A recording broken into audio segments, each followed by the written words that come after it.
notation to describe the shaded region in the Venn diagram. So I'll not be going direct to the answers, be asking for you people, those who have got an idea, in case you want to be revising as we are doing that. So anyone with an idea of how we can answer this question on the board? Remember, the more you speak, the more likely you are to do the right thing on that day.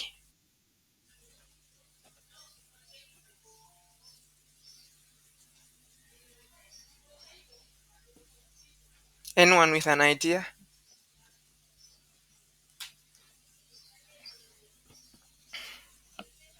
Okay.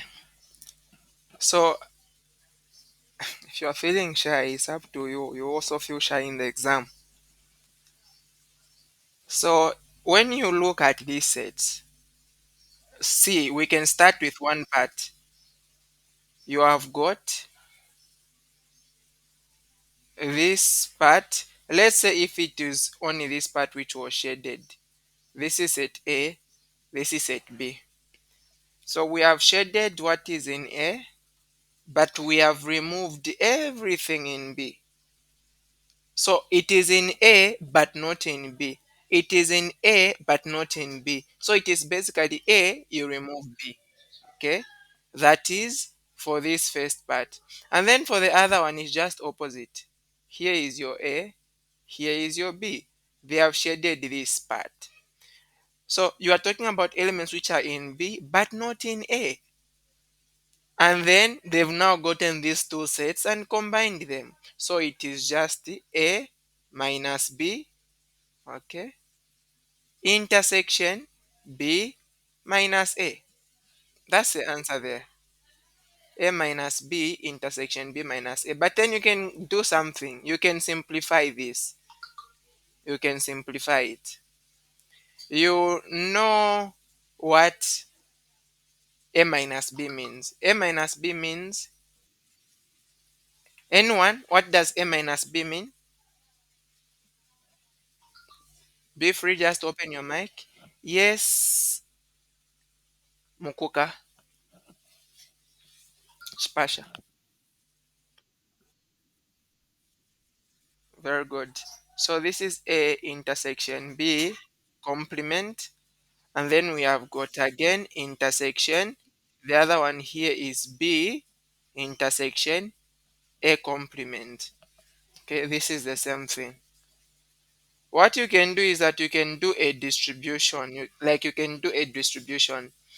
But I don't want you to get confused. This answer here is fine. Because I've just seen if I do the distribution, it is going to be something else. But another thing that you can do is this. Can you see that the shaded region, we basically got A union B. From A union B, we removed A intersection B. Can you see that? So whether this one on top or the one down, they are both described in the shaded set. Does that make sense? The union was supposed to be everything, but then we have removed the intersection. So it's A union B minus A intersection B, which we can as well write as A union B intersection A intersection B with a complement outside. And you know from your mathematics, you can as well distribute the complement so that to become A union B intersection. If you distribute the complement to the inside, you're going to have A complement union B complement, like that. Okay. But anyway, that or that is fine. Next question. Given that A is this, B is that, these are subsets of the universal set, and we've been told the universal set is a set of all real numbers. We want to find A minus B. Now, what I would advise you is for whatever question that I give you on these set notations, first write a number line. It's always important. And for whatever number line that you are writing, you need always the first thing to take note of your universal set. For this one, the universal set is a set of all real numbers, so no worries. So what do? Let's put our set A Our set A starting from negative infinity to negative 2. Say we have got negative 2 here. So it is coming from negative infinity all the way to negative 2. At negative 2, am I going to shade or I'm going to leave it open? Anyone? Look at how it is. Am I going to shade or leave it open? Shade, very good. Okay, so this is negative infinity to negative 2. But remember, it is also from 5 to infinity, union 5 to infinity. So say 5 is here. So 5 we are not shading and we are going to infinity.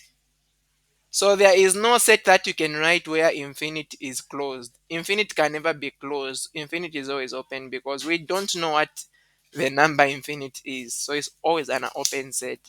So what I've put on top here, this is set A, and then we also want the set B. So the set B starting from negative 3. Please make sure that you know your number line. Don't put negative 3 this side. Negative 3 can't be on the right of negative 2. So sometimes you can end up getting it wrong because you just missed that. Everything else you did correctly. And we are going all the way up to 6. At negative 3, we are closing. At 6, we are opening. And that is our set B. Remember, we want to find B minus A. And as our friend already told us earlier, B minus A is B intersection A complement. Yes, Victoria,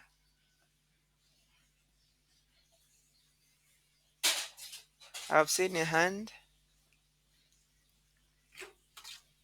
Okay, so remember we want B intersection A complement. So for these ones, if you want them to be easy, always start with what has a complement. So let's first find a complement. Since the set A is covering everything from negative infinity to negative 2 and from 5 to infinity, what is outside A is just here from negative 2 up to 5. But at 5, I'm going to shade because 5 is not part of A, so it's going to be part of A complement. So that's A complement. And then I can remove this set here. I can remove this. So what we want is the intersection of B and A complement. Can you see where they're intersecting? It's just here.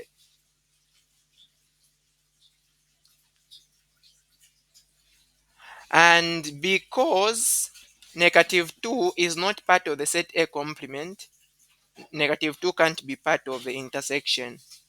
And then 5 is in both sets, so it is going to be in both, like that.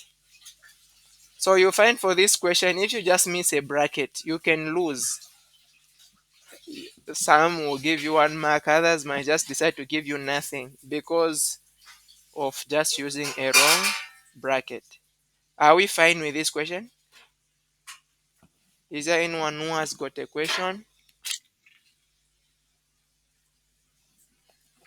The next question here, given that given that x and y are real numbers, solve for x. Now look at this. We want to solve for x and y. This first part has got x and y. This one only has got numbers. Just like we know how to solve all all algebraic equations, you want to gather like terms. So I'll say this is 1 over x plus yi. I'll take this other term the other side of the equation because it has got no x. So it will become minus, okay? We're going to have 1 over 1 plus 3i. We know this is the same as over 1. And so this is going to be 1 divided by x plus yi. And that is equal to, I'm going to get the one that is on top of the first fraction 1. I'll multiply with the denominator of the second fraction. That will give us 1 plus 3i. And then I'll get the negative 1 on top. So this negative belongs to the 1. I'll get that negative 1. I'll multiply with the 1 that is down the first fraction. That will give us negative 1. And then I'll multiply the two denominators. That will give us just 1 plus 3i. And this will give us 1 divided by x plus yi being equal to This one and the negative 1 will cancel out, so remain with 3i over 1 plus 3i. Now at this point, I can simply swap. So I've got x plus y, 1 over x plus y. I'm going to change them. What was down goes on top. So it will be x plus yi over 1. If I change this side, I'm also going to change this side. So what was on top comes down, and what was down goes on top. Okay, like that. Because remember, I want to make x and y subject to the formula. At this point, I'm now going to rationalize the denominator on the right side. So I'm rationalizing the denominator, multiply by 3i, also down multiply by 3i. If you want, you can change the sign of the denominator, put a negative there, but it's not necessary unless if we had two terms like a plus bi. That's when you want to change. If there was a positive, you put a negative as when you are rationalizing the denominator. X plus yi over 1 is the same as just x plus yi, and that is going to be equal to 3i times the 3i. I'll start first by multiplying with the 3i. That is going to be 9i squared. And then the 3i times 1, that is just going to be a 3i. And then the denominator, 3i times 3i, that is also 9i squared. Bring it here, x plus yi, that is going to be equal to, anyone, what is I squared?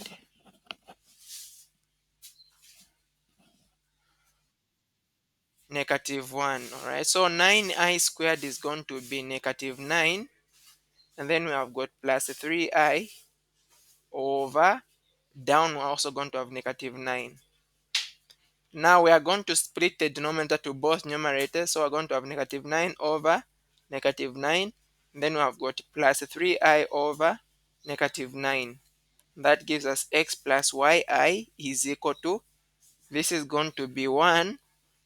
3 we know can go here, 3 can go here, and that is going to be a negative. We're going to have a 1 on top, down we're going to have a 3, and then we're going to have I, remember, is still there. Therefore, the x is equal to 1, because those guys don't have any I. And then the number in front of I, which is y, should be equal to the number in front of I, the other side, which is negative 1 over 3. So that is how you go about this question. Okay, next one here. Express this SAD in the form a plus b square root of 7, where a and b are rational numbers. And anyone with an idea, how can we work out this one? What is the first thing that we're going to do?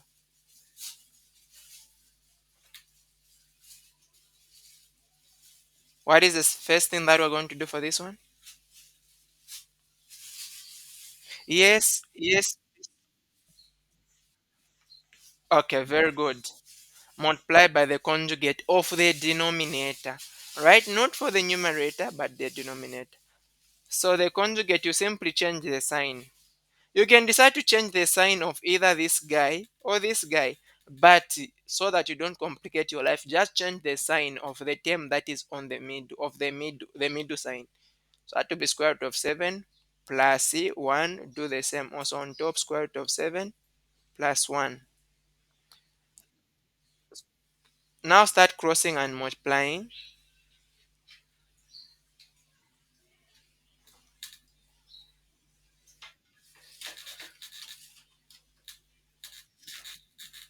So root of 7 times root of 7, that is going to give us just a 7. Every time you multiply the roots of the same number, the root will cancel. And then root of 7 times 1, that is going to just be root of 7. 1 times root of 7, that is root of 7. 1 times 1, that is a 1. Now here is the thing. Every time you're multiplying a side by its conjugate, just get the first term, which is square root of 7, square it. Always subtract, alright? Always subtract. Get the second term, that is a 1, also square it, because this is a difference of two squares. So on top I've got 7 plus 1, which is 8. root 7 plus root 7, that is going to be 2 root 7. In the denominator, root 7 squared, the root and the 7, the square will cancel, so that will just be 7. 1 squared is a 1. And so this is going to give us 8 plus 2 root 7 divided by 6.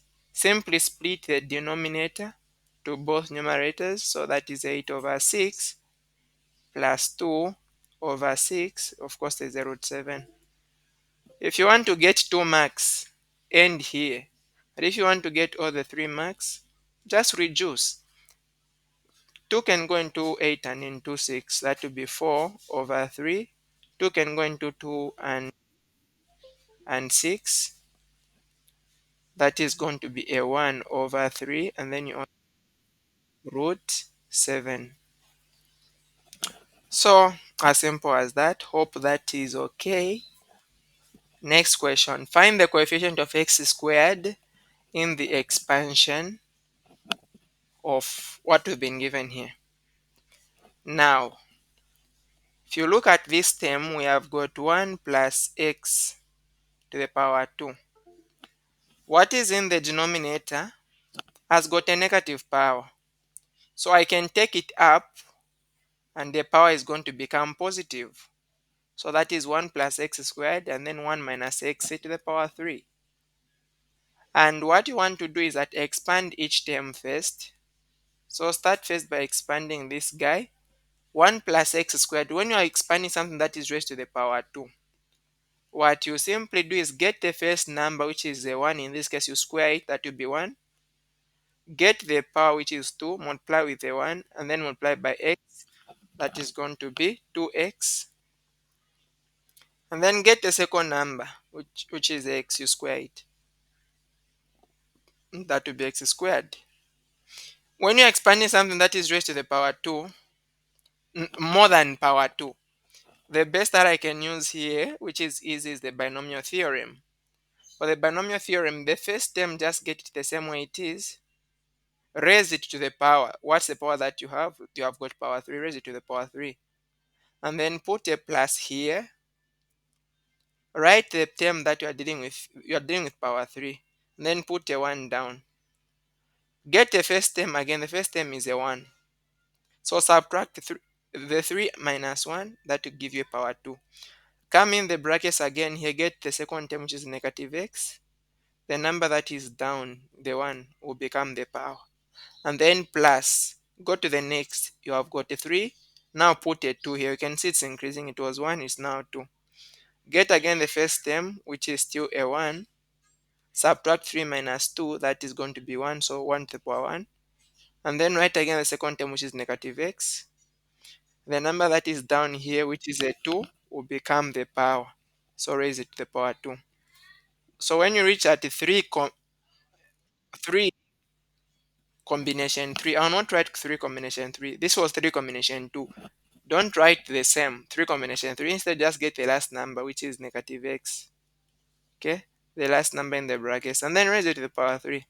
We started first by getting the first number, raise it to the power 3, and then get the last number, raise it to the power 3. So just that. So what you just want to do is now simplify these terms.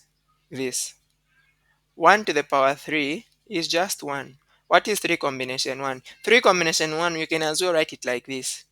This means 3 factorial divided by, get the 3, you subtract the 1 which is down here, that will give you a 2. 2, put a factorial, and then get this same one here, also put a factorial. Now 3 factorial is 3 times 2 times 1, which is 6. 2 factorial is 2 times 1, which is a 2. So this is going to give us a 3. In other words, when you have got any number combination 1, the answer is itself is that same number. So that is going to be a 3. So we're going to come here. This is going to be 3 combination 1 is a 3, 1 to the power 2 is a 1, and then we have got times negative x. 3 combination 2 is also a 3. Every time you have got a number, and then the number that is down is just one step below it. It is just that same number. Like 7 combination 6 is 7, 40 combination 39 is is 40, just like that. And then, so we've said that this is going to give us a 3, and then we have got negative x to the power 2. And then we have got plus negative x to the power 3.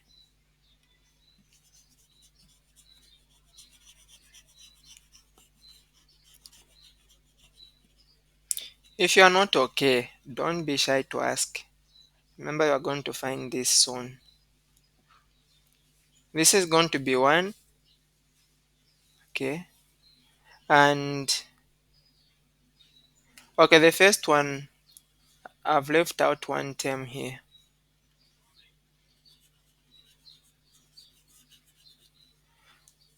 The first one was a 1, the next one was a 3 multiplied by negative x, just this one. And then the next one was also 3 multiplied by negative x squared. Then the next one was just negative x raised to the power 3. So 3 times negative x is negative 3x. Negative x squared is positive x squared times 3, that will be 3x squared. Then negative x to the power 3 is negative x to the power 3 itself. Okay, so we have expanded. So now we'll get these expansions. We'll get the expansion for the first term, that is 1 plus 2x plus x squared. We are multiplying with the expansion of the second term, which is 1 minus 3x plus 3x squared minus x to the power 3. Remember, our interest is finding the coefficient of x power 2. Only x power 2. So what you do is, if you get 1, what term should you multiply it in these brackets for you to get power 2? So because 1 doesn't have any power, so you should multiply it with something that has got power 2. So multiply with this guy. So 1 times 3x, that is going to be 3x power 2. I'm only interested in power 2. And then if I get 2x, what term should I multiply it by so that I get power 2 in the other bracket? I should multiply with only this guy. So 2x times negative 3x, that is going to be negative 6x power 2. And then remaining another term. If I get this x power 2, what number in the other bracket should I multiply it for me to get power 2 again? It's the 1. And that is going to give us x power 2. Now simply add these. So what you are simply adding is 3x power 2 minus 6x power 2 plus x power 2. 3x power 2 plus x power 2, that is 4x power 2 minus 6x power 2. That is going to be negative 2x power 2. But we want the coefficient. The coefficient is a number in front of the letter. Therefore, coefficient is just going to be equal to negative 2. Hope that is okay.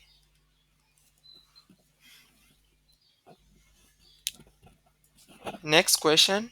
Find the term independent of x in the expansion here. If you want to find the term independent of x, I don't know what that term is. Okay, it can be the first term, the second term, the third term. Now the thing is this: when I'm expanding, like let's say for example I've got 4 combination 1. If you just see a number 1 here, it already means that this is the second term.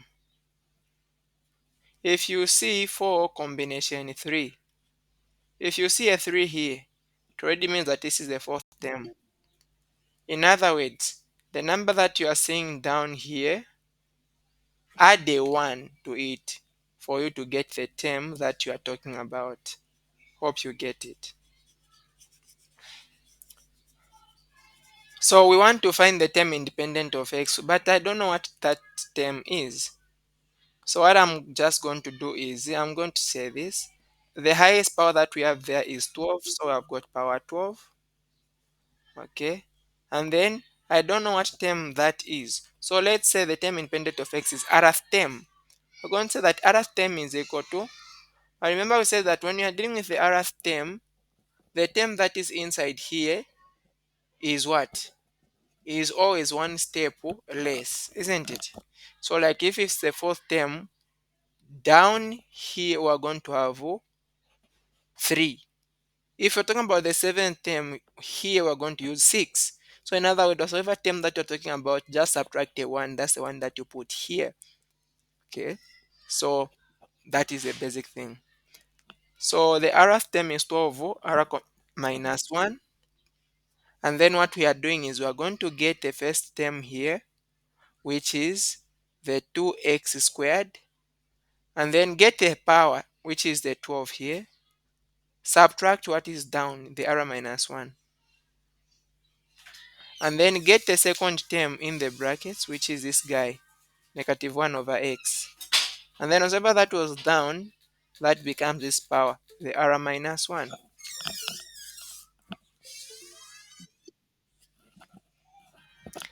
And then you just want to be simplifying this. If you just simplify, then you would have gotten the answer.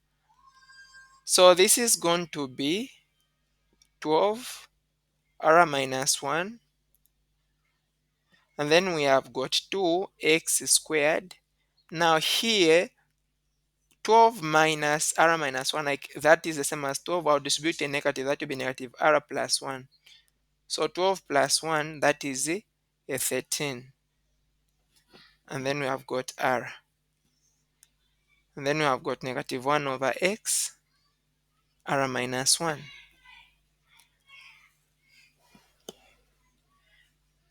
And this gives us 12 r minus 1.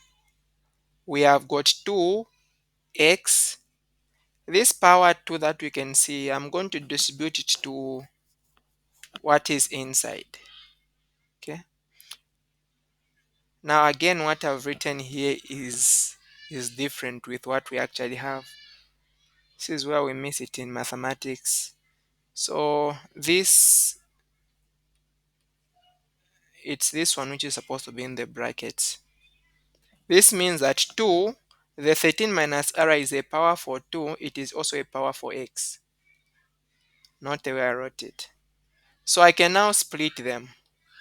So this power 2 can have the 13 minus r, and then the x squared can also have the 13 minus r.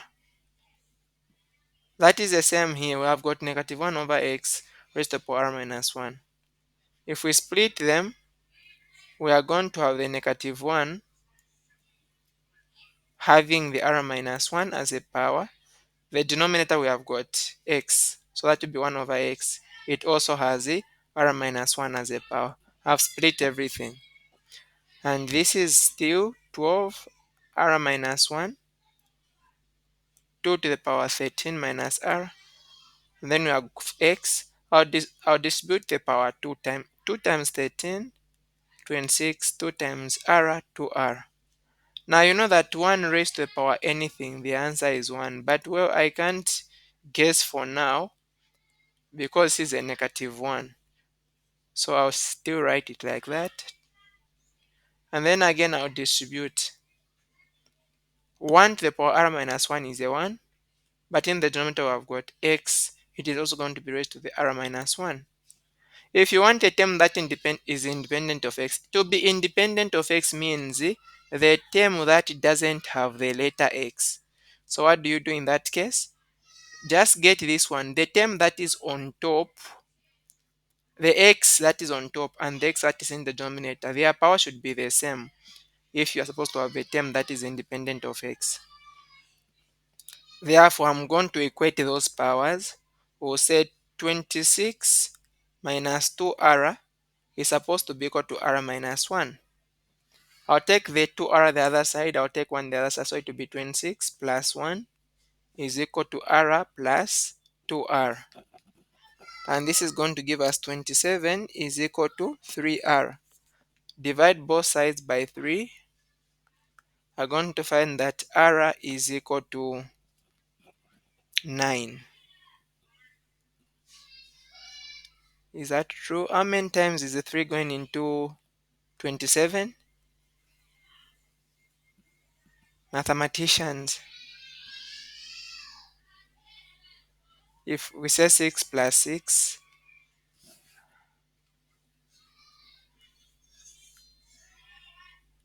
so it's supposed to be a 9, isn't it? Hope we are hope we are going together, people. So that is a 9. 9 plus 9, 18. 18 plus 9, that's 27. But this is the Rth term. The question is want to find the term that is independent of x. Okay, the actual term that is independent of x. So what do we do next? What we are going to do is we are going to be able now to get this term. Where there was a arrow will now be substituting our actual term that we have. So I can remove this so we can have some space.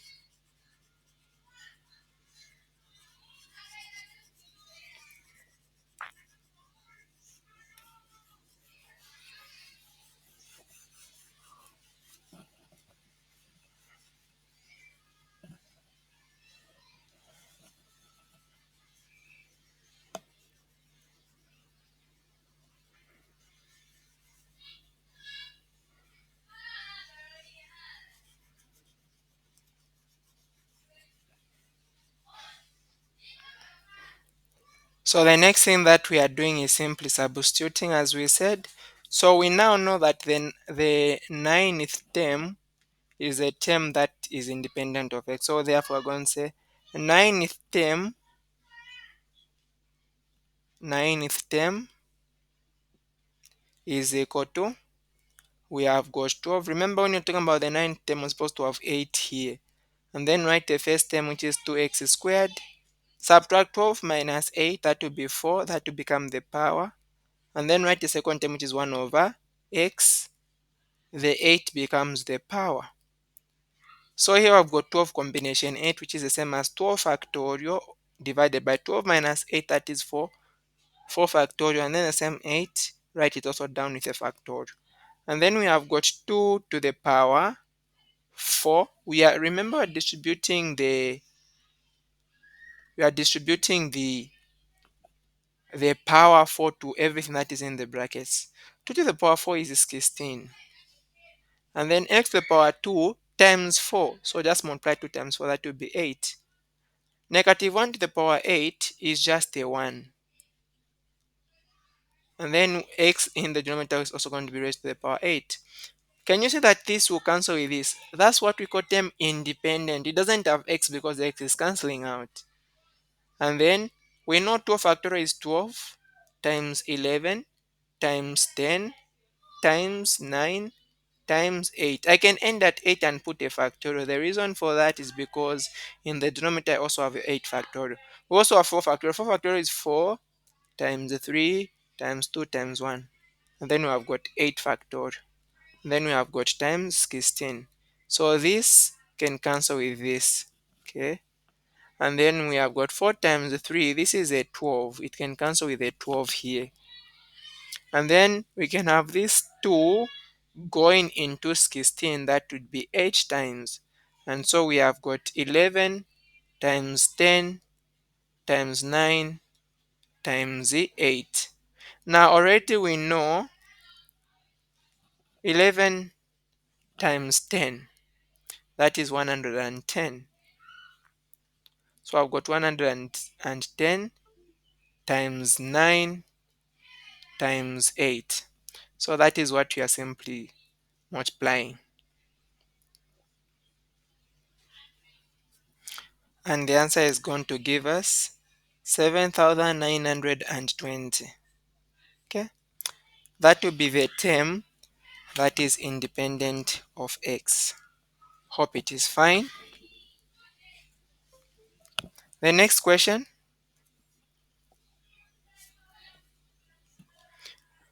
The equation px is equal to negative 2x squared minus 280x minus 1000, where x represents the number of items sold, describes the profit function for a certain business. By completing the square, express px in the form px is equal to ax plus 2 squared plus q. where A, P, and Q are constants. So let's start from there. If you have watched our classes, completing the square should be the simplest thing for you. So P of x is equal to negative 2 x squared plus 280x minus 1000. When you want to complete the squares, make sure that the number in front of x squared is a 1. But since it's not a 1, I'm going to get these first two terms. I'll factorize them so that the number in front of x can be a 1. So that is going to be, we are going to remove a negative 2. If we do that, we're going to remain with x squared here. Because there was a positive, but I've removed the negative, so we're going to have a negative here. 2 into 280, that is 140. There's x there. Then minus 1000. At this point, well and good. So this is going to be negative 2. Write a bigger bracket. Write another one. You have got x squared, just write x. You have got negative 140. So just take the half of 140. The half of 140 is a 70. Don't put x there. Close. Put a square. And then come and put a minus here. Always put a minus. Okay? This same 70, just square it. So what is 70 squared? 7 times 7 is 49, isn't it? So that is going to be 4, 9, and then you are going to have zeros. Because you add 1 0, if you square, they are going to be 2. And then close. Please don't forget to close. Minus 1000. And the thing is that this 2 is applying to everything that is inside here. So that is why if you fail to close the brackets, you are going to miss it. So then we'll distribute. Negative 2 will come in front of the x minus 70 squared. And then we'll multiply negative 2 times 49,000.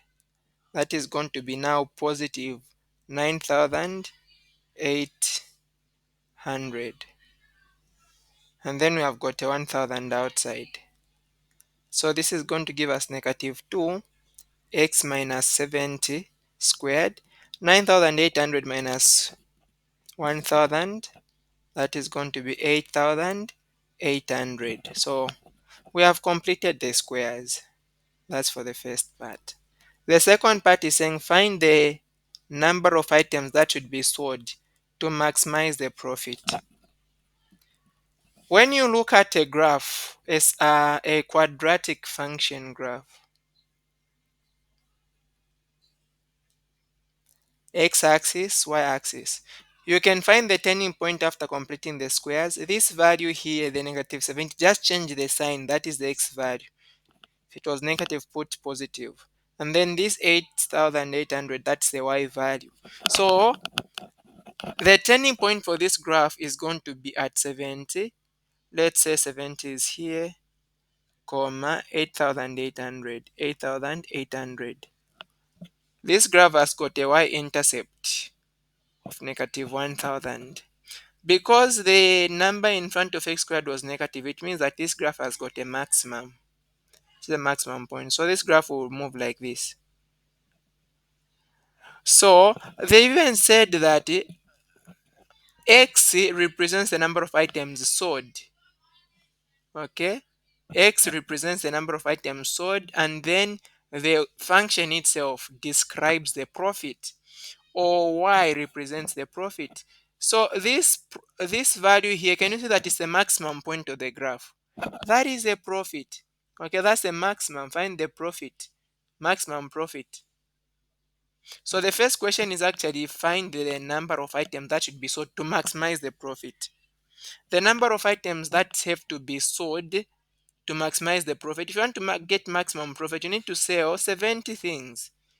So number 2, the number of items is 70. And then the maximum profit that you are going to get, find the maximum profit for question 3. That is now the 8,800. You can see how easy the question is, isn't it? Find the range of values of k such that the equation kx squared plus 4 root of 3x plus k is equal to 1 will have complex roots. Let me ask for this one. What is the standard, or what is the rule? What's the equation or whatsoever if you are supposed to have complex roots? Anyone to help? If an equation is supposed to give you complex roots, the discriminant is equal to what?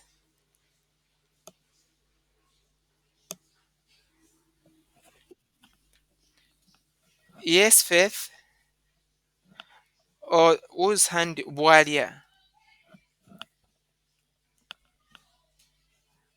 You can open your mic.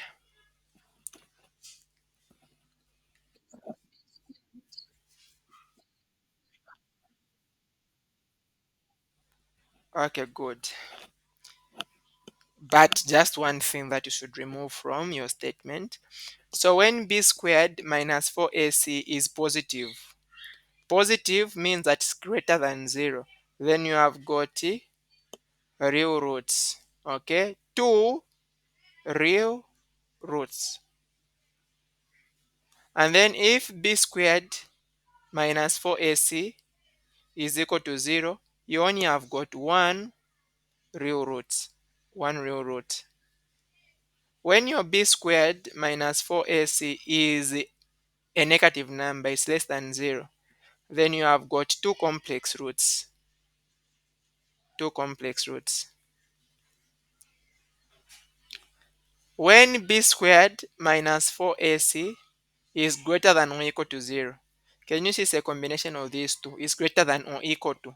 It means that you have got real roots. You don't care if it is one real root or two real roots. If you just find the question where they just tell you the equation has got real roots, just know that what you are using is b squared minus 4ac is greater than or equal to 0. So complex roots is b squared minus 4ac is less than 0. Please never put less than or equal to, because if it's equal to 0, you are going to have a real root, not a complex root. So this is a, this is b, this is c. Actually, you're supposed to also take one this side. So we're going to have kx squared plus 4 square root of 3x, and then you have got plus k minus 1. This is equal to 0. So these all together, the k minus 1, this is c because they don't have x. This is b, and then this is a. So substitute b is 4 square root of 3. That guy is squared minus 4. A is k, and then c is k minus 1 less than 0. 4 squared is 16. Root of 3 squared is just a 3. And then you have got, this is a negative 4. Negative 4k if you multiply with that k. So negative 4k times k, that will be negative 4k squared. Negative 4k times negative 1, that is going to be positive 4k, less than 0. Then you have got, okay, what I can just do here is divide everything by 4. 4 into 16, that will be 4. And then 4 times 3, that's a 12. And then this is going to be k squared. And then we are going to have also k less than 0.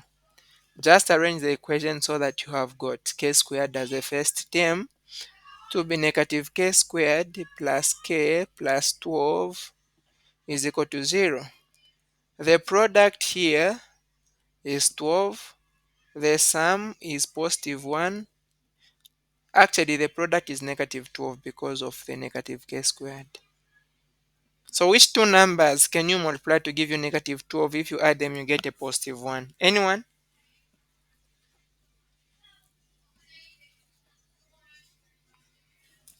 Anyone to help with two numbers? You multiply, you get negative 12. You add them, you get positive 1.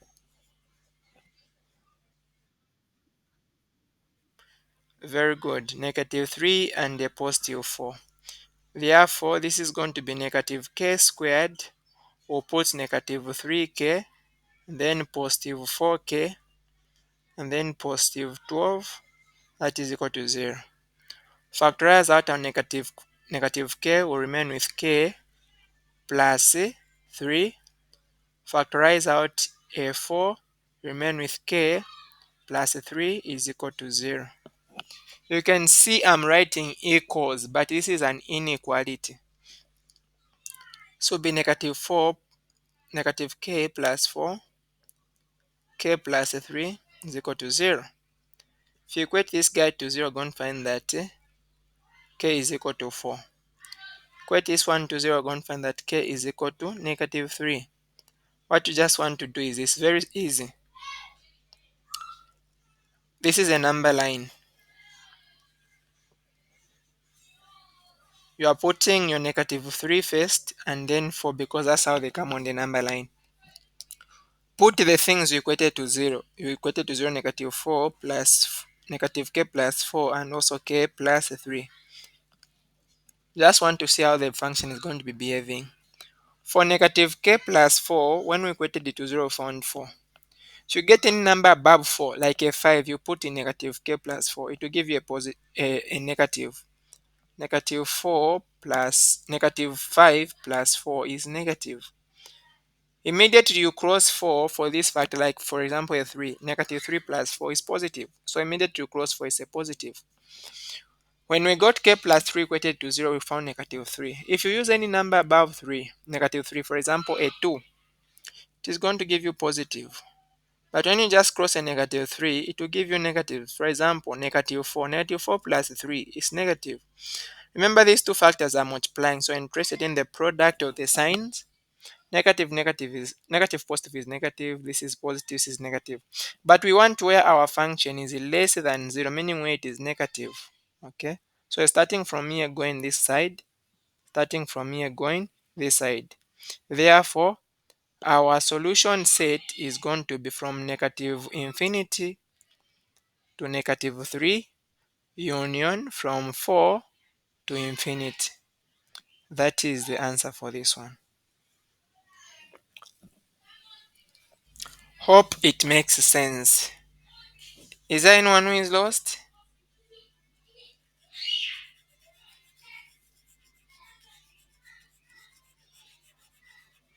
Or you are feeling shy if you are lost?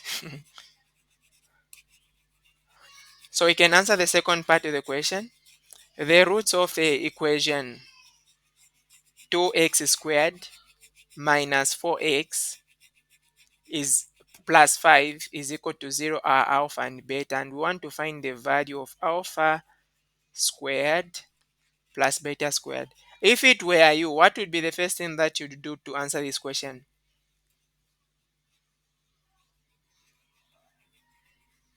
Imagine it came in the exam. What is the first thing that you're going to do?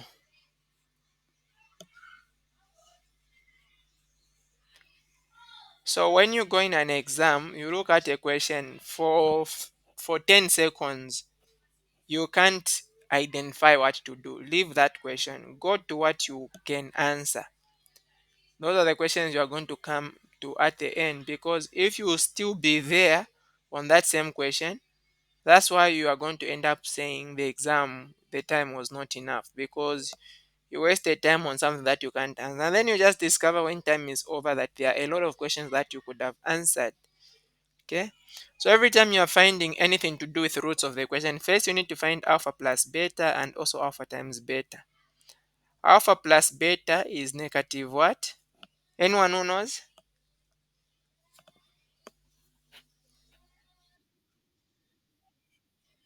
Good. Negative b over a. And you can see b is a negative 4. So that is going to be negative, and then we have got negative 4. A is a 2. That is going to give us a 2. And then alpha beta, that is c over a. So that is going to be c is a 5, a is a 2. Then we can come to our equation. We have got alpha squared plus beta squared. You need to know that alpha squared plus beta squared means the alpha plus beta squared minus 2 alpha beta. Like, you need to know this. Okay. So where there's alpha plus beta, we are going to put it 2, but remember this guy is squared, and then minus 2, where there's alpha beta, we're going to put 5 over 2, and this is going to give us 4 minus, this can cancel with this, negative times 5, that will be negative 5, and that is going to give us a negative 1. So that is that. Use the definition of the derivative from first principle to show that the derivative of the function f of x is equal to x squared is f prime of x to x. So I want to use the first principle. You need to know what the first principle states. First principle is the derivative f prime of x is equal to limit as h approaches 0 for, you get a function, you put where there's x, you put x plus h, and then subtract with the same actual function, then divide by h.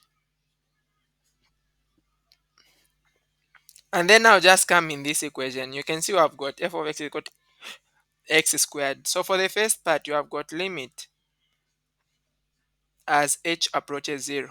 Where there is x in the function, you are going to put x plus h. That's the meaning. You are going to put x plus h. So where there was x, we are going to put x plus h. But remember it was x squared, so square this guy. Then minus f of x. F of x itself, just the function itself, that is x squared. And then divide by h. You can simply distribute. This is going to be limit as h approaches 0. Expand x plus h. That will be x squared plus 2hx plus h squared. We have expanded, and then minus x squared divided by h. In case you have forgotten how to expand, you can just write it twice. You start crossing and multiplying, or simply get x, you square it, get a power 2, multiply to everything that is inside. That will be 2xh, and then get the h, you also square it. That is how you expand something that is raised to the power 2. And this term will cancel with this term, so we'll remain with a limit as h approaches 0 for 2hx plus h squared. Can you say that h is common? I'll factorize out h. Will remain with 2x plus h over h. This guy will cancel with this guy, and we are going to remain with limit as h approaches 0 of 2x plus h. And then where there is h, put 0 because h is approaching 0, so that will be 2x plus 0 is 2x. Okay, hence shown.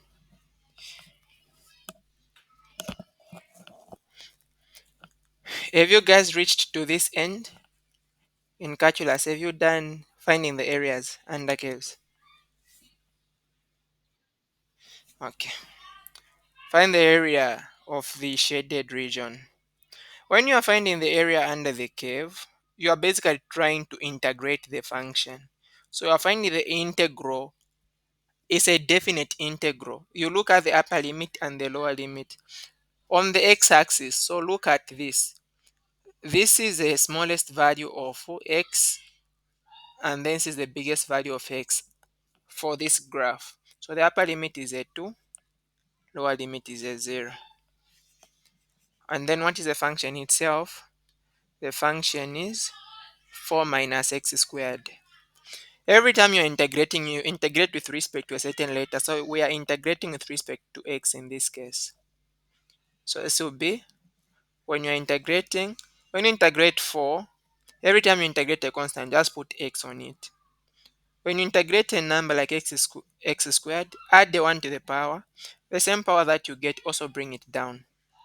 So I've got the limit 2 and 0. And then to find the area, write this guy 2 times. But then put a minus between them. So write therefore, where there is x, first use the upper limit, which is a 2. Minus 2 to the power 3 over 3. And then in the second bracket, use the lower limit, which is a 0. Minus 0 to the power 3 over 3. So this is 4 times the 2, which is 8, minus 2 to the power 3. That is also 8 over 3. These 4 times 0 minus 0 over 3, everything is 0. So that will just be like this. This is over 1. 3 times 8, that's a 24. Minus 1 times negative 8, that's negative 8. Multiply the two denominators, that will be a 3. 24 minus 8, that is a 16 over 3. You can't reduce this one further, but because this is area, the unit for area is units square. It can be centimeter squared, anything. Yes, Faith?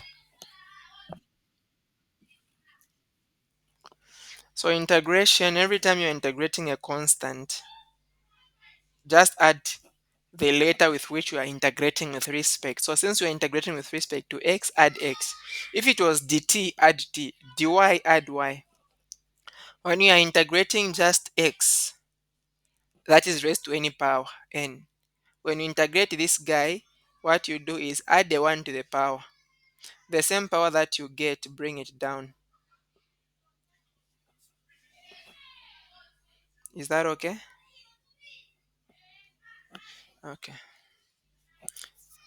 Using the fact that x to the power 2 minus 3 is a factor of the polynomial given there, find all the real solutions for the equation. Now the thing is this: every time they tell you that a number is a factor, let's say for example I say that 4 is a factor of 16, it means that 4 can go into 16. Okay, so I should be able to find if 4 goes into 16, what is the other answer. So the other answer that I find is then going to also be a factor. So that is what you want to also do with this one. Since x squared minus 3 is a factor of this term, what will be the other answers? And because this is not a linear factor, if it was linear I would have used the synthetic method to find the other factors, but this one is quadratic. The only thing that I can use is long division. So we'll write that. We are writing our x squared minus 3. It is a factor of x to the power 4 plus 2x to the power 3 minus 2x squared minus 6x minus 3. What you do is when you are using this method, you only get the letter that has got the highest power. Don't get the 3. So we're going to be saying x squared, start first with into x to the power 4. So x squared into x power 4. Anyone, what's the answer? X to the power 4 divided by x squared. What will be the answer?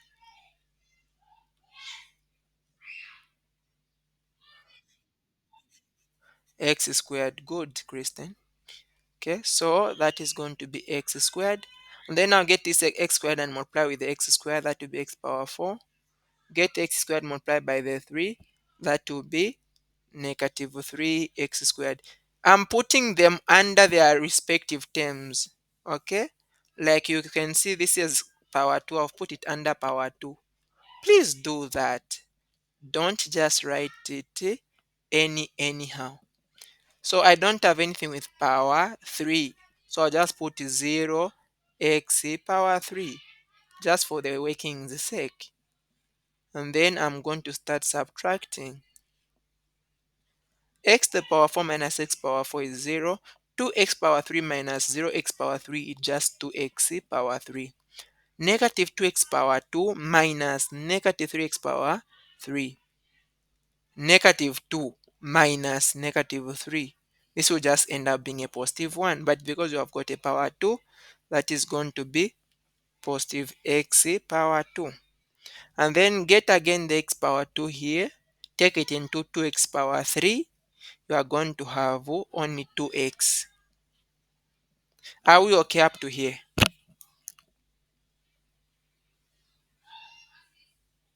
Are we okay?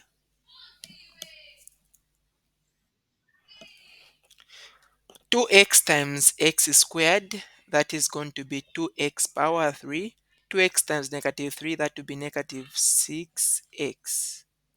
I'll again not write it here.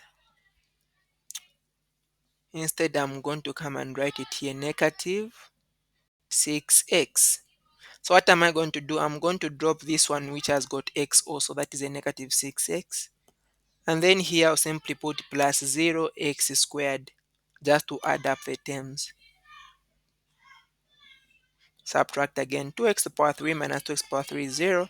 X squared minus 0x squared is x squared. Negative 6x minus negative 6x, that is just 0 also. So again we get x squared into x squared, that is a 1. And then multiply 1 times x squared by plus c, that will be x squared minus 3. Again we'll drop the 3, so it will come down minus 3. And then subtract. You can see we're subtracting the same thing, so it gives you 0. And this confirms it, because if a term is a factor for a certain function, the remainder is supposed to be 0. This 0 down is a remainder. So the other factor is this one on top. So therefore, what we are saying is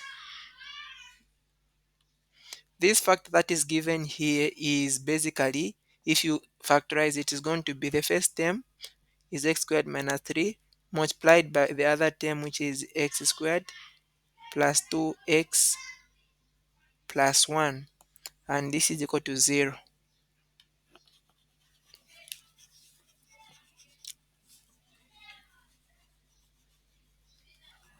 And then the term that we are just from finding, we're supposed also to factorize it further.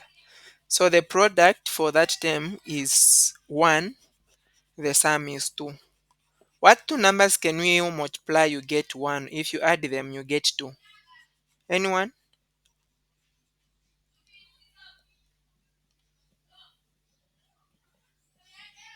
What two numbers can you multiply you get 1?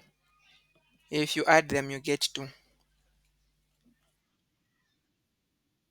It's just 1, right?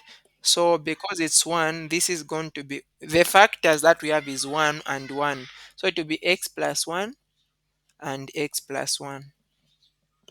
That will be 0. So equate this guy to 0. We're going to find that x squared minus 3 is equal to 0. X squared is equal to 3 square root. We're going to find that x is equal to square root of 3, or x is equal to negative square root of 3. Equate this guy to 0. We're going to find that x is equal to negative 1. Same way if you equate this one to 0. This is telling you that our answers therefore are, okay, forgive me. If equate also this one to 0, going to find that x is equal to negative 1. You can see they are giving you like the same answer, isn't it? So x plus 1 times x plus 1, these two, it could have given us x plus 1 squared, like that. And this should have been equal to 0. We equate it to 0 also. And then what we are going to do is also square root both sides, and that's how you solve these quadratics. If you square root both sides, we're going to find still x plus 1 is equal to 0. So that will still give you x is equal to negative 1. So that's the answer. So I've got negative 1, you have got root 3 and negative root 3. Is there any question?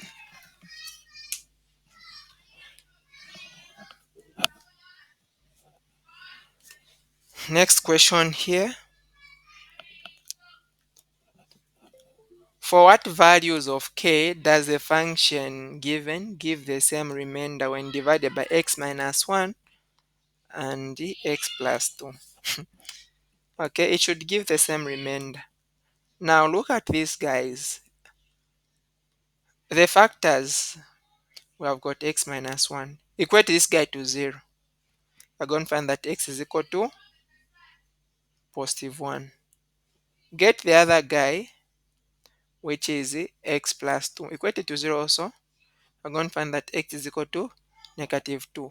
So when you are finding remainder, remainder is going to be equal to this same guy here. Just put it in this function. So that is a 1. So that will be 1 to the power 3 plus 6 times 1 to the power 2 plus k times 1 minus 4. And this is going to be equal to, we have got 1 plus 6, which is a 7. 7 minus 4 is a 3. So that will be 3 plus k. That's for the first one. And then also let's do with the second one. Remainder here is also going to be where there is x, just put your -2, so that will be -2 to the power 3 plus 6 multiplied by -2 to the power 2 plus k multiplied by -2 minus 4. -2 to the power 3 is -8. -2 to the power 2 is 4. 4 times 6 is a 24. And then we have got -2k minus 4. 24 minus 4 is a 20. 20 minus 8 is a 12. So that will be 12 minus 2k. This is R. This is R. Because these guys, they give the same remainder. So they are equal, meaning that 3 plus k is equal to 12 minus 2k. Take the 2k this side to be k plus 2k. 12, take the 3 the other side minus 3. This is going to be 3k is equal to 9. Divide both sides. K is going to be 3. Okay? As easy as that.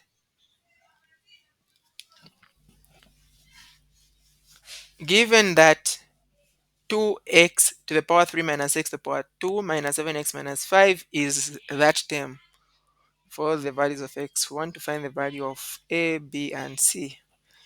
Now they've already given you they've said 2x to the power 3 minus x squared minus 7x minus 5 is equal to this term. What you do is simply expand. Okay, simply expand.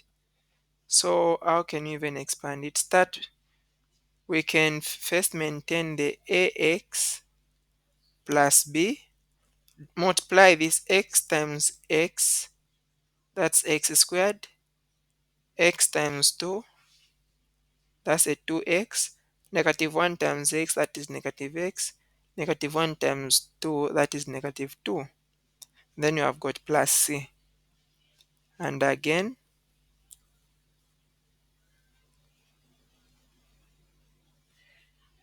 can you see that 2x minus x is simply x? So I can just put x here.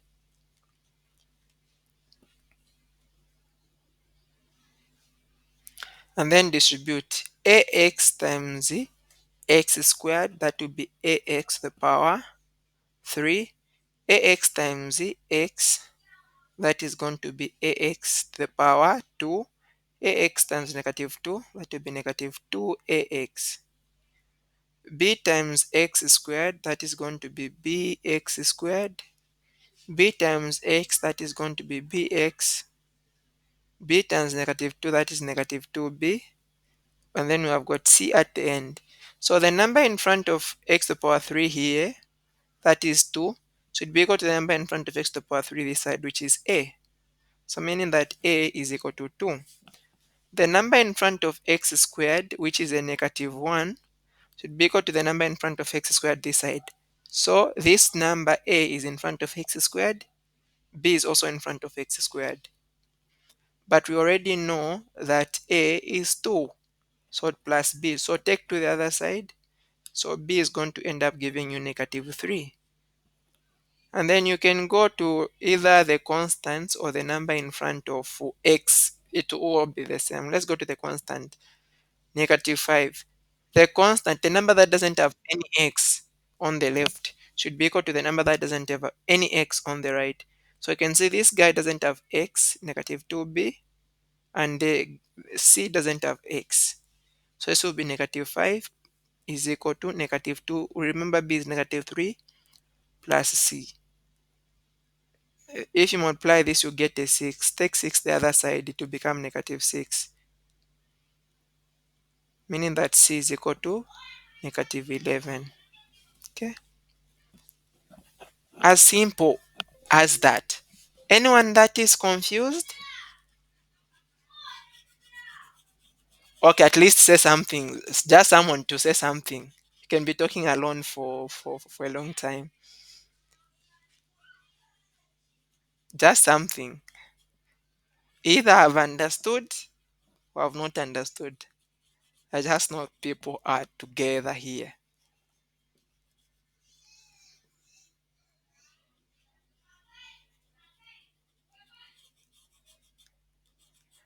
No one wants to say anything. Anyway, let me end the class then.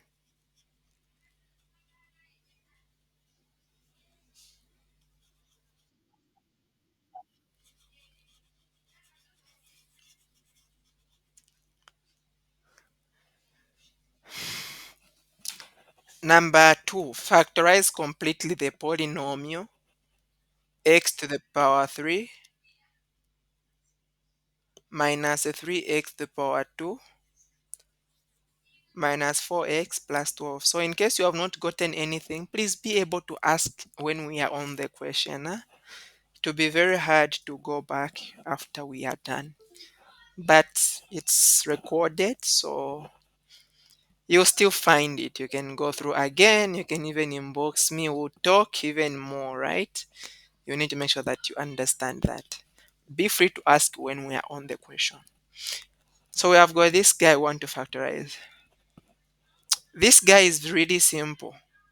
I don't know if you can see mathematically, but just get these two, factorize them, and then get these two, also factorize them. It is one of those that you can do that. Not everything can work with this method, but this one is special because I can just see.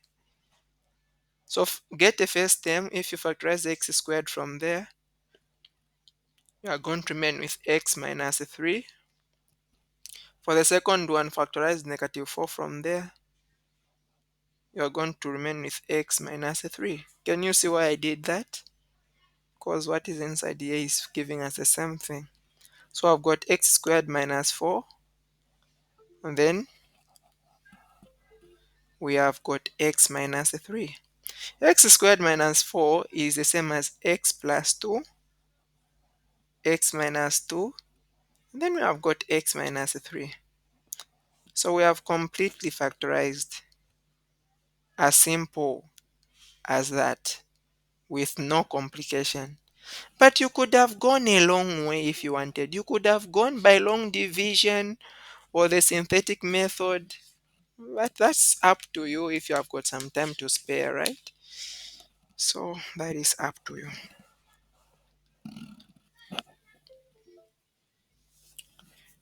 Consider the function f of x is equal to x plus 1 and x minus 2. You can't see the screen. Is there anyone who can see the screen?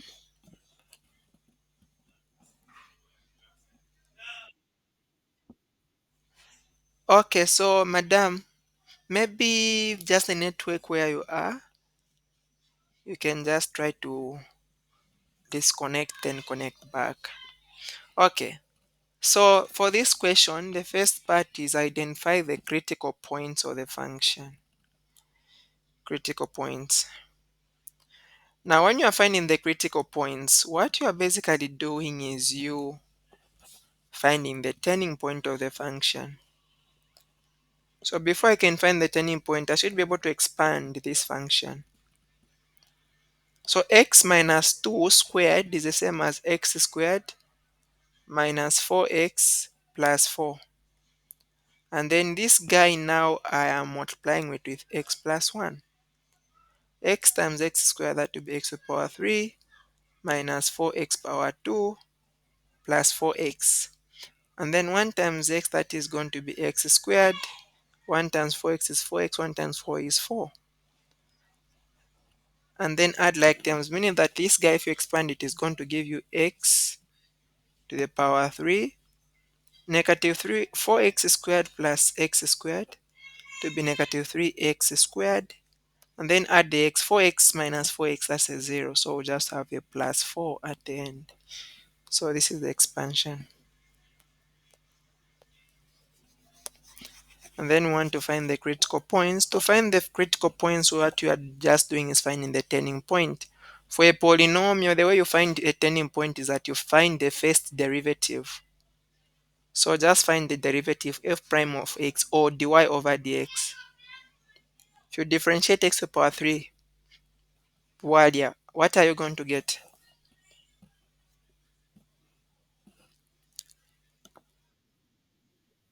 Very good. 3x squared. And then we differentiate negative 3x squared. That gives us negative 6x. If you differentiate 4, you get a 0. So the first derivative equated to 0, because at the turning point you don't have the gradient of the function is 0. Like the turning point is like this. So at this point the gradient is 0. So this will be 0 is equal to 3x squared minus 6x. And then divide everything by 3. You are going to get 0 is equal to x squared minus x.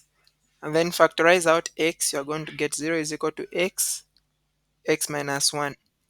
Equate each term to 0, going to find that x is equal to 0 or x is equal to 1. Yes, Martin?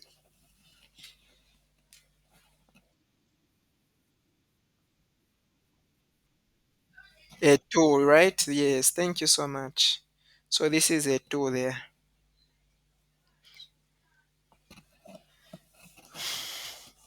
So these two values that we have found, these are the critical points. So therefore the critical points are x is equal to 0 and x is equal to 2.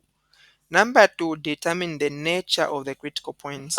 So when you know that these points are the turning point, but nature uh, is this maximum or minimum? There are two methods you can use and it's up to you which one to use. But let me use a simple method. Use the second derivative. So differentiate the function that you differentiated again. Okay? Differentiate the derivative. And that we call it as f prime prime of x, or d2y over dx2. So that is going to be equal to, if you differentiate this guy, you're going to have 6x minus 6. And then it is in this term that you're going to be putting these critical values. So you say when x is equal to 0, what will be the second derivative? F prime prime of x is going to be equal to 6 times 0 minus 6.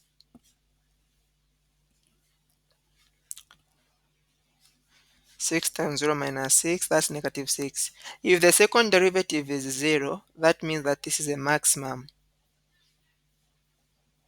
And then when x is equal to, the other x value was 2, when x is equal to 2, f prime prime of x is going to be 6 times 2 minus 6. And that will give us a positive 6. When the second derivative is positive, that's a minimum. If it gives you a 0, more likely it is a point of inflection. Point of inflection is a point where the graph goes like this. That's a point of inflection. Okay, now that we have done this, the second part of the question, sketch the graph of the function clearly indicating the x and y intercepts. Clearly indicating the x and y intercepts. How do you answer this question? Well, it is very hard. A very simple question. So what you just want to do is the same turning points that you have found. Please, this is way easy. Just get it like this. For the first derivative that you have found, okay, the first derivative, these x values of the turning point, put them in the actual function. Put them in this function. You see the y values that you're going to find. And also the second derivative. So let me even put it here, d2y over dx2, because it's also an important value. So if you equate this guy to 0, you're going to find that 6x minus 6 is equal to 0 and x is going to be equal to 1. x is equal to 1. It's also an important value.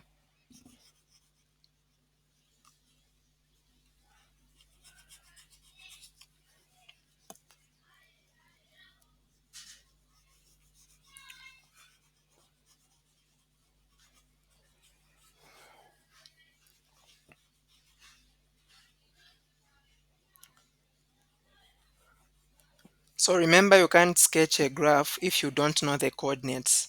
That's what we are basically doing. We want to know the coordinates. So when x is equal to 0, come and substitute here. Put 0 here, put 0 here. Y is going to give you a 4. So that is one point that we have. The turning point, we have got 0, comma 4. And then when x is equal to 2, what will be the y value? Put there, it will be 2 to the power 3, that is 8, minus 2 to the power 2, that's 4, times 3, that's a 12, and then we have got a plus 4. 4 plus 8 is 12. 12 minus 12 is a 0. So we have got and 2 comma 0. So these are the turning points of the graph. This guy that we found when we equated the second derivative to 0 will give us a point where the graph is turning. Another way is to identify if our graph is increasing or decreasing. So also equate it to 0. So we also put it in the actual function. So when x is equal to 1, what will be y? So put there 1 to the power 3 is 1. 3 times 1 squared is 3 plus 4. So this is going to give us a 2. Okay, so we're finding 1 comma 2. So now we can come and make a sketch of our graph.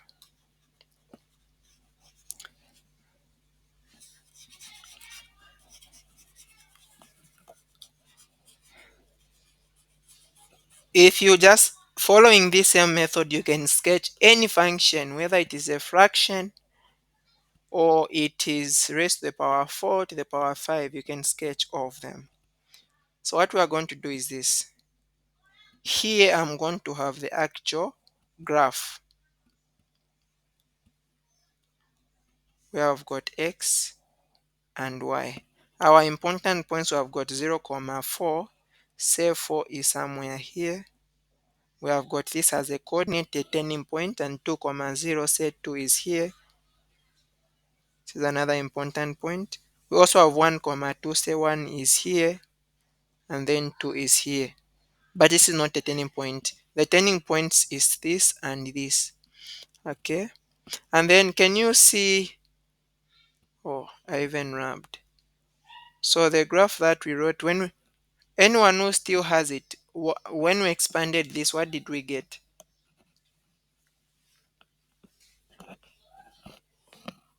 No one is taking note.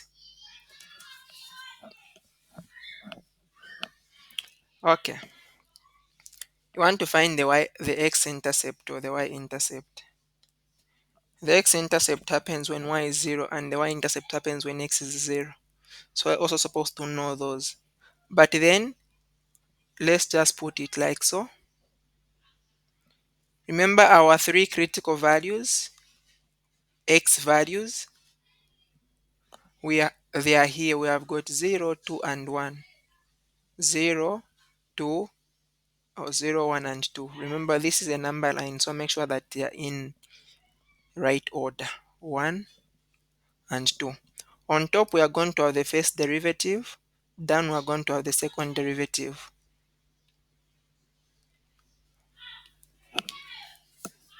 So what you do is this. Remember, the first derivative is 0 and 2. So what happens when you get 0? You put in the or the function itself. So 0 itself is going to give you 0. Hope you've gotten that. Okay. 0 actually will give you the first derivative. We found f prime of x being equal to, who remembers the first derivative? I can't expand this again. Oh, wrote it down.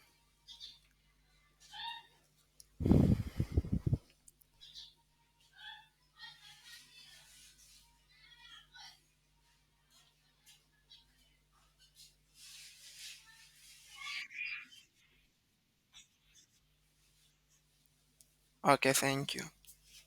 So there is our first derivative. When we get the first term that we found, which is a 0, we put there to give a 0. Okay. But get a number above this term, you put in this function. For example, a 1, it will be negative. To get a number below 0, for example, negative 1, 3 times negative squared, that will be positive. It will be positive. You can see how it's behaving. The other factor that we had was a 2. If you get 2 itself, you put in this first derivative, it will give you 0. Get a number above 2. For example, a 3. 3 times the 3 squared minus 6 times the 3. 3 squared, 9 times 3 is 27. And then 6 times, so that will be a positive. But get a number below 2. For example, a 1 itself. So 3 times 1 minus 6x, that is a negative. Okay. And then for the second derivative, when we differentiated this again, we found 6x minus 6. Get any, if you get 1 itself, you put here to give you a 0, because that's what we found when we equated the second derivative to 0. But get any number above 1. For example, a 2. 6 times 2 minus 6. That is a positive number. So anything above 1 is positive. Anything below 1 is a negative. So now you can sketch. When you have got the first derivative being positive, it means that your graph is going up. But if your second derivative is negative, it means that it is going up at a decreasing order. So the function will be going like this. Okay. Every time second derivative is negative, it means it going like this. If the second derivative is positive, it means going like this.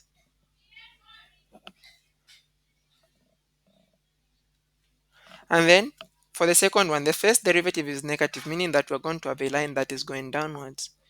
First derivative is also negative. It means that we're going to have a line that is still going like decreasingly. So it will be going like this. For this one, the first derivative is negative, meaning that the line will be going downwards. But the second derivative is positive, meaning that it will be going down but at an increasing rate. So going down but at an increasing rate. For this one, the first derivative is positive, we are going to be going up. Second derivative is positive, we are going to be going up at an increasing rate. So this is how the function is supposed to look like. So we have got, remember already at 0, we had a turning point. So we have a turning point at 0. So the function is going like this. And then at 2, we also have another turning point. But what is happening at 1? Can you see at 1, that's where the function was going like this. It started going like this. At 1, that's where it's turning directions to start going like this. So it was going like that. And then at this point, that's when it turns. And then goes like that. The only other value that you need to find is this value, because we found everything. We already know that x there is going to be 0. So just put 0 here, put 0 here. We are going to have negative 2 squared, which is what? A 4. 4 times 1, that is still a 4. Okay. No, this is not 0 for x. Y is 0 here. So where there is y, that's where we're going to put 0. And then now you solve for x. When you solve for x, you're going to find that x is a negative 1. So this is our function. Okay, that's how you sketch this. Very easy and direct. Okay, let's end here. Question number 4, we'll do that with the other questions in the next class.